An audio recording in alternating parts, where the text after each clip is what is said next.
Salut à tous, ce gazon est un véritable tapis de velours.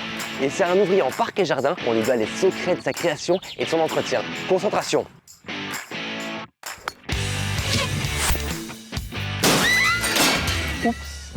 Bon, c'est ici que les futurs entrepreneurs apprennent les techniques d'aménagement des parcs et jardins. L'aménagement de jardin, au départ, c'est surtout la base du végétal. Donc, on utilise les plantes horticoles qu'on va planter pour embellir les jardins. Alors, on n'est pas dans le bâtiment, mais on va toucher au bâtiment grâce aux terrasses, aux allées de garage, etc. Donc, on va faire un petit peu de maçonnerie. Et effectivement, l'entrepreneur de jardin doit être assez complet dans les différentes compétences. On a des étudiants passionnés qui sont là-dedans depuis qu'ils sont nés. Il y en a qui connaissent déjà les machines, les tracteurs, etc. Et ils sont aussi parfois là pour ça.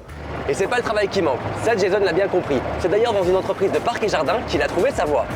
Avant de venir ici, j'ai fait mes études en dessin de construction, mais ça ne me plaisait pas de rester dans un bureau. Je ne supporte pas de faire un travail répétitif et ici, on ne le fait jamais. Je trouve qu'on doit laisser à l'heure actuelle une place justement à la créativité des personnes qui sont sur le terrain. On a pu créer un beau jardin dans un bureau d'études. Il y a toujours des impératifs de terrain avec une situation qui est un peu différente de celle qu'on avait imaginée. Donc on compte aussi sur l'ouvrier sur place pour amener des solutions par lui-même, mais aussi peut-être de proposer une idée nouvelle qui va rendre le projet encore plus riche. S'il y a bien un métier bon pour la planète, c'est celui-là, car on apprend à respecter la nature et à s'adapter à son changement. Nous, on va former les étudiants à toutes sortes de gestion des espaces verts. On a la gestion différenciée, on va laisser aussi la nature un petit peu s'installer. On plante en général pour les générations qui viennent. Donc quelque part, cette notion de travailler pour les générations futures est importante et je cherche vraiment, moi en tout cas, des collaborateurs ici qui ont ça en eux.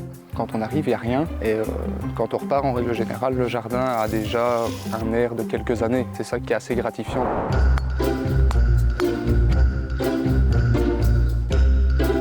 Alors, convaincu, motivé, inspiré, tu sais ce qu'il te reste à faire.